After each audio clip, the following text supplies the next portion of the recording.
Congress Bureau of investigation YS వారసులుగా ప్రకటించుకున్న వైకాపా నిత్యం చేస్తున్న విమర్శ ఇది.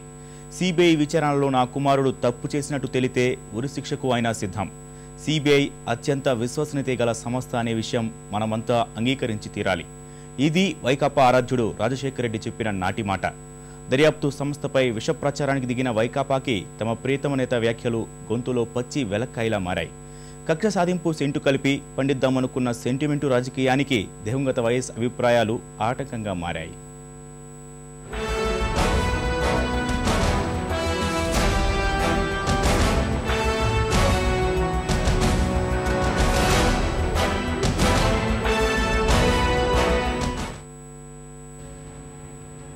సెటిల్మెంట్ కింగ్ జగన్ అరెస్టుకు సెంటిమెంట్ రంగు అద్దేందుకు రంగంలోకి దిగిన వైకాపాకు రాజశేఖర్ రెడ్డి ప్రతిపక్షంలో ఉన్నప్పుడు, అధికారంలో ఉన్నప్పుడు వివిధ సందర్భాల్లో సిబిఐ పట్ల అచంచల విశ్వాసం ప్రకటిస్తూ చేసిన వ్యాఖ్యలు ఇప్పుడు సంకటంగా మారాయి.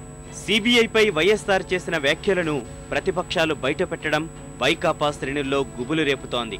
2001 మార్చి 19న ప్రతిపక్ష నేత హోదాలో వైఎస్ రాజశేఖర్ రెడ్డి సిబిఐ గురించి చేసిన వ్యాఖ్యలు ఇప్పుడు చూద్దాం. మనకు తెలుసు, అందరం కూడా ఒప్పుకోవాలి, ఈ మొత్తం భారతదేశంలో ఇప్పటికీ అగ్రగణ్యమైన నేర పరిశోధక సంస్థ సిబిఐ.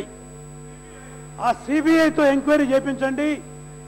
నా కుమారుడు జగన్మోహన్ రెడ్డి తప్పనేది చేసి ఉంటే విచారణ జరిపించండి, తీర్పిప్పించండి, ఎటువంటి శిక్షకైనా సిద్ధం, ఆఖరికి ఉరి శిక్షకు కూడా సిద్ధమేనని చెప్పినారు. నా కుమారుడు జగన్మోహన్ రెడ్డి ఏదైనా తప్పు చేసి ఉంటే ఆ తప్పును రుజువు చేయడానికి, ఆ తప్పును గురించి ఎంక్వైరీ చేయడానికి ముందు సిబిఐ ఎంక్వైరీ వేయండి, సెంట్రల్ బ్యూరో ఆఫ్ ఇన్వెస్టిగేషన్ తో ఎంక్వైరీ వేయండి.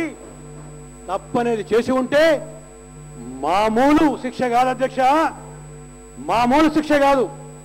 Please send him to gallows. As a father I am requesting this government, if at all he has done something wrong, please send him to gallows. ఊరి శిక్ష విధించండి, నాకు అభ్యంతరం లేదు. ప్రతిపక్ష నేత హోదాలో మాట్లాడిన 6 ఏళ్ల తర్వాత 2007 మార్చి 12న ముఖ్యమంత్రిగా శాసనసభలో సిబిఐ పట్ల తనకున్న విశ్వాసాన్ని వైఎస్ రాజశేఖర్ రెడ్డి మరోమారు పునరుద్ఘాటించారు. సాక్షాత్తు ఈ భారతదేశంలో అత్యంత ఉన్నత న్యాయస్థానం సుప్రీంకోర్టు. సుప్రీంకోర్టు categorically said,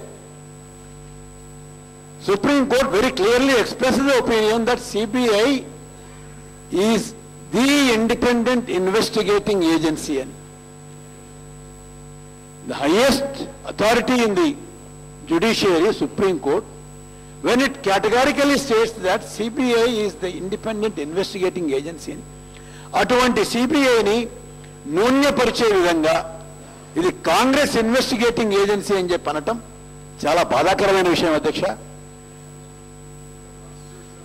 ఒక కాన్స్టిట్యూషనల్ అథారిటీని కేవలం బ్లాక్మెయిల్ చేస్తూ మాట్లాడే కార్యక్రమం తప్ప మరొకటి కాదు అధ్యక్ష.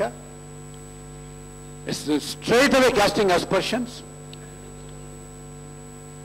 It also amounts the allegation that CBI is Congress Bureau of Investigation. It also amounts to contempt of Supreme Court అధ్యక్ష. వైఎస్ఆర్ పటాన్ని పతాకం పైన ధరించి అణువణువు ఆయన జపాన్నే చేసే వైకాపా పరివారం సిబిఐ విషయంలో మాత్రం రాజశేఖరుడి మాటలను విన్నట్టే వ్యవహరిస్తోంది.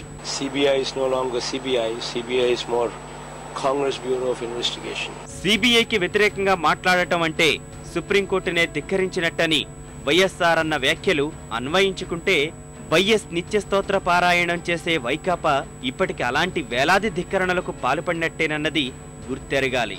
ఏదో స్టేట్మెంటే కదా ఇస్తే పడుంటుందని అనుకున్నారో, లేకపోతే ఈ దేశంలో ప్రతి చిన్నదానికి సిబిఐతో విచారణ జరిపించమని అడగటం పరిపాటిగా మారింది కదా, ఎవరూ పట్టించుకోరనే అతి విశ్వాసం కాబోలు. మొత్తానికి జగన్ వర్గం ప్రభుత్వాన్ని గతంలో కవ్వించింది. తమపై వచ్చిన ఆరోపణలపై సిబిఐ విచారణ జరపాలని కోరింది. వాస్తవాలు తెలుసుకోవడానికి సిబిఐ ఎంక్వైరీ వేయమని కూడా ప్రభుత్వాన్ని రిక్వెస్ట్ చేశాను. నన్ను రాయమంటే నేను రాస్తాను, రోసి గారికి రాయమంటే రోసి గారికి రాస్తాను, లేదా కేంద్ర ప్రభుత్వానికి రాయమంటే కేంద్ర ప్రభుత్వానికి రాస్తాను. ఏ సిబిఐ ఎంక్వైరీ వేయడానికి నాకు ఎలాంటి అభ్యంతరం లేదు. ఫలితం పరిస్థితులు తథాస్తు అన్నాయి. జగన్ అక్రమాస్తుల కేసులో ప్రాథమిక ఆధారాలున్నాయని హైకోర్టు భావించింది. జగన్ అక్రమార్జనపై వచ్చిన ఆరోపణలను పూర్తి స్థాయిలో విచారించి నిజాలు నిగ్గు తేల్చాలని ఉన్నత న్యాయస్థానం ఆదేశించింది. తమపై సిబిఐ విచారణ వద్దు మర్రో అని సుప్రీంకోర్టుకు పరిగెట్టిన పాపం యువమేతకు ఫలితం దక్కలేదు. సిబిఐ విచారణ ఆపేందుకు సుప్రీంకోర్టు కూడా నిరాకరించింది. గతంలో చాలా సందర్భాల్లో మీరు ఎవరితో అయినా దర్యాప్తు చేయించుకోండి, మేము దేనికైనా సిద్ధంగా ఉంటాము, ఏ ప్రశ్నకైనా జవాబు చెప్తాము అని సవాల్ చేసింది వీళ్ళే. మమ్మల్ని ఎందుకు ఇంతకాలం అరెస్ట్ చేయలేదు, ఇప్పుడే కనపడిందని అడిగేది కూడా వీళ్ళే. అంటే రెండు పరస్పర విరుద్ధమైనటువంటి విషయాలు. పరిటాల రవి హత్య కేసులో జగన్ పై సిబిఐ విచారణకు ఆదేశించినప్పుడు అప్పటి ప్రభుత్వం కక్ష సాధించినట్లు ఎందుకు కనిపించలేదా తల్లికి అనే విపక్షాల ప్రశ్నకు సమాధానం లేదు. ఎందుకంటే ముఖ్యమంత్రి తన భర్తే కాబట్టి కుమారుడు సురక్షితంగా బయటకు వస్తాడని వైఎస్ విజయ్ భావించుండొచ్చు. ఆ కేసులో జగన్ కు క్లీన్ చీట్ వచ్చినప్పుడు ఆ కుటుంబానికి సిబిఐ ఎంతో ఉన్నతంగా కనిపించింది.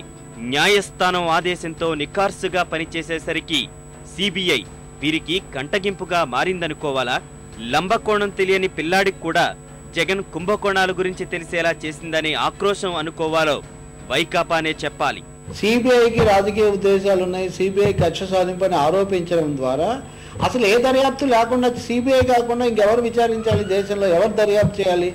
కాబట్టి దర్యాప్తు చేసే సంస్థకేమో ఉద్దేశాలు ఆపాదిస్తూ ఉన్నప్పుడు ఇంకా ఎవరు అంటే దర్యాప్తుకు మేము సిద్ధమే, దమ్ముంటే చేసుకోండి అంటూనే ఆచరణలో దర్యాప్తుకు ప్రతిబంధకాలు సృష్టించే లేదా దర్యాప్తు మీద సందేహాలు సృష్టించే ఒక వైఖరి వైఎస్ఆర్ కాంగ్రెస్ పార్టీ వ్యూహాత్మకంగా తీసుకుందనేది మనకు చాలా స్పష్టంగా అర్థమవుతుంది. తనయుడు ఖైదు సహజంగా ఏ తల్లికైనా ఖేదాన్ని కలిగించే పరిణామమే. కానీ ముఖం బాగోలేదని అద్దాన్ని పగలగొడితే ఏం ప్రయోజనం? చేయరాని అపరాధాలు చేసిన కుమారుడిని ఆనాడే మందలించి ఉంటే ఇప్పుడు సిబిఐని తప్పు పట్టాల్సిన అవసరం వైఎస్ విజయ్కు ఉండేది కాదు.